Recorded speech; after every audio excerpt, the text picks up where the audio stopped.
Hello, my name's Dan. Welcome back to the channel. In this video, I'm going to put away my refractor telescope. We're not going to be doing any proper deep space astrophotography in this one. Instead, I'm going to be using my portable grab and go wide angle setup here. We're going to be going out to a relatively local location, away from the garden, trying to get away from all the light pollution. And in this location I've picked, as you'll see, there's quite a striking foreground subject that I think will make for a really nice image. If I pair that with Orion, it'll be nice and low on the horizon when it comes to nighttime. So as we say goodbye to Orion for the spring summer constellations, I think this will be a nice way to see it off. So I'd love for you to join me.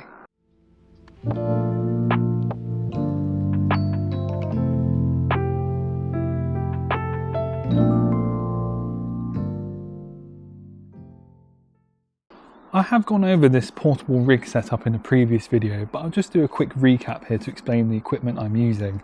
So on my carbon fiber tripod here, I have an Astro-Essentials sort of leveling platform. It's got 3 screws and many bubble levels on there, so I can get everything nice and flat. I'm not quite sure how even the ground will be when I get to the location later, but this will enable me to do the best I can in the dark as well. On top of that, we've got the Move Shoot Move Equatorial Wedge, and on top of that we've got the Star Tracker, the Move Shoot Move Nomad. So if I pair these together, I should be able to get a nice accurate polar alignment when I get to the location later. And on top of that I have the Z plate, the Alyn Wallace Move Shoot Move Z plate there.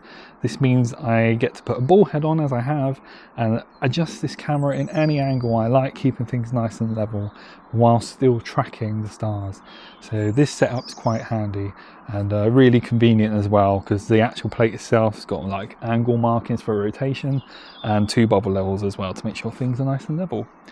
On top of that, the camera, the business end, this is my Canon 600D or T3i Rebel or whatever it's called, and this is an Astro modified camera, and at the moment I have my Samyang 14mm lens on the front. I did do a bit of daytime exploration, and I think the 14mm lens paired up with the foreground subject I want to shoot will be a nice match there. I will be taking along a sort of 18 to 55mm lens as well, so I might get a bit closer in, maybe go to 20mm or so with that lens, but I think this will be a nice setup. I will eventually as well take the lens off and pop an Optolong hydrogen alpha filter on front there. It's a 12nm filter. That should do a nice job of cutting through all the light pollution, well, most of it that's around, and really bringing out sort of the hydrogen rich regions in Orion. Like we've got obviously the Orion Nebula, like that's absolutely full and chock full with hydrogen alpha, and I'm really looking forward as well to bringing out Barnard's Loop, the big sort of hydrogen envelope that sits around Orion, and just all the details that will bring out for me. So yeah, this is my setup. The sun is setting, it's getting a bit late, but yeah, it's a very, very clear night. It looks great. There's not a cloud at all. I can't see a single thing. Really excited because this year has been terrible down here in the UK, like southwest UK, for astrophotography. It's just been non-stop cloud ever since New Year, basically. The last time I had the telescope out really was 3rd of January, and that was when I had the big Schmidt-Cassegrain telescope out imaging Jupiter.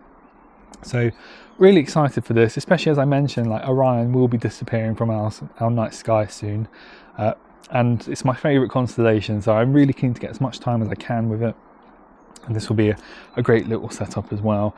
So what I'm going to do now is sort of pack up this as much as I can. I do want to kind of keep it intact. Obviously I'll take the camera off, but I might just shrink the tripod legs, pop this in the car, and yeah, we'll get going once the sun sets, and I'll see you later at the location and explain a bit more about what we're shooting.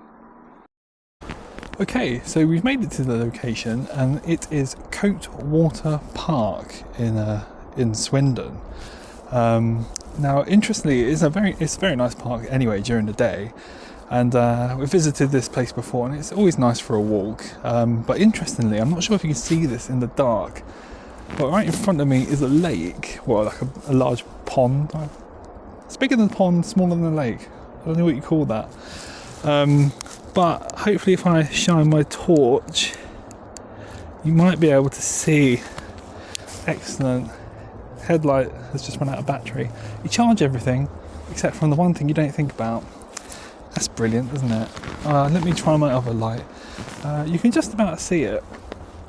And yeah, it's a big diving board that was built in the mid-30s, 1930s. People could just swim up to it, jump off it, have a good time on it. It was disused, sort of labelled for disuse in the 50s. But it's quite interesting, and just like over the diving board with Orion. So I'm trying to get a picture as if Orion is jumping off the diving board, if that makes sense, and into the water. One thing I didn't expect to see, surprisingly, are bats.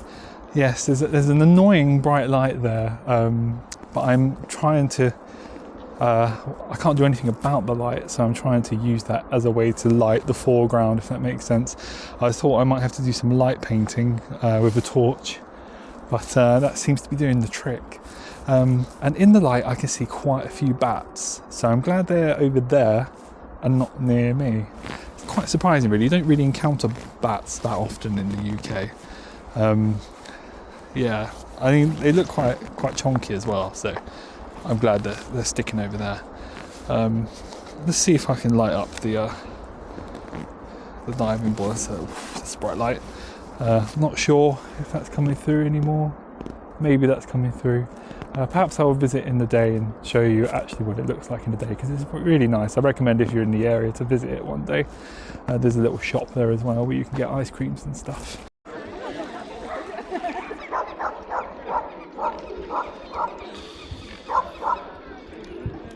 Yeah, I'm gonna get the rig set up, get it polar aligned, get cracking. Turn that off, it's way too bright. So yeah, I will get back to you shortly, setting up the rig.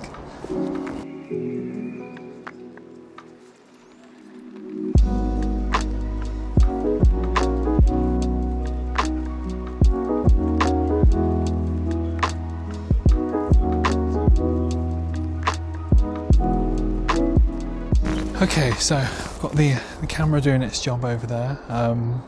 Should probably explain what I'm doing. So I've set it up a polar aligned. I think the polar alignment is good enough for a 14mm lens.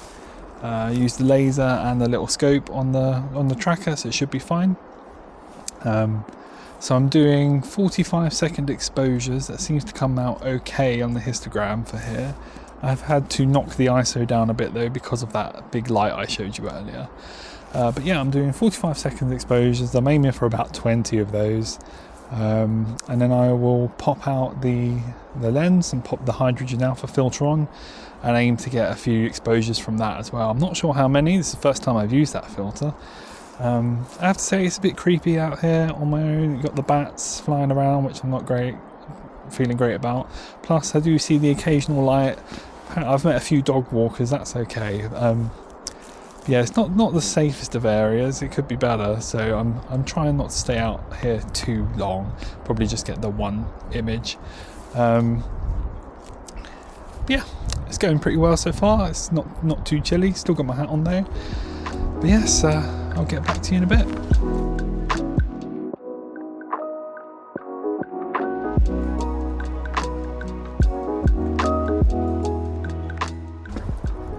Okay, so I've got my normal light frames captured. I put the hydrogen alpha filter in and was capturing some of those as well. That was going quite well, although Orion's getting closer and closer to that big light behind me, so there's some quite nasty halo sort of effect on the whole lens that I was getting in those exposures. But we'll see what we can do about those when we get all the images off the memory card and on the PC. So I've got the camera back in the backpack. I've got my equipment here, and now we're going to head back to the car where we'll do the calibration frames, which are very important. So let's get going.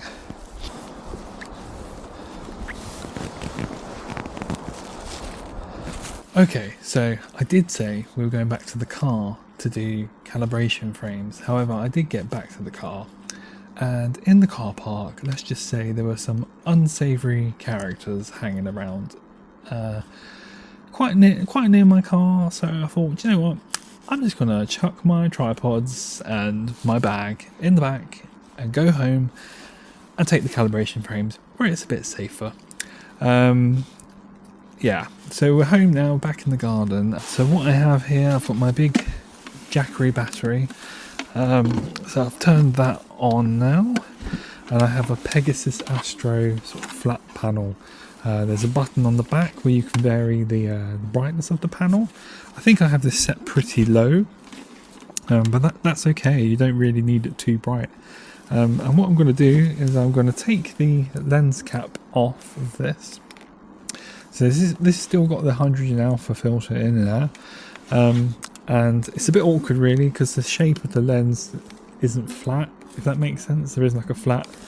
There isn't a way I could just balance this like so and take the flat frame. So I'm going to have to sort of do this a bit sort of keep the camera this way, if that makes sense. I'm getting in the way of the light. Apologies. Keep the camera that way and hold this up against it as flat as I can. And always the aim when you take these flat frames is to get the histogram about 40 to 50%, more so on the 40% side, illuminated on the histogram.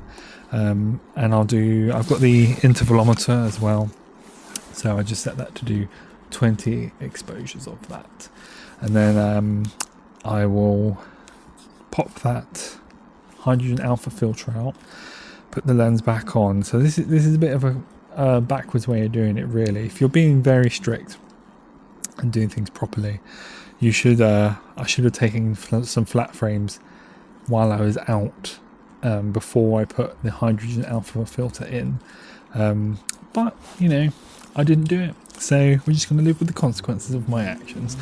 So yeah, I'm going to take the flat frames now. After they are done, I'm going to put the lens cap back on, maybe chuck a little cover over it or something, and set it to do about 30 dark frame exposures. I do already have darks on the PC for this camera, but it's been quite a while since I've used it, so they could probably do with updating. So yeah, I'm going to do that, and then I'll get the images off the memory card onto the PC tomorrow and process all of those.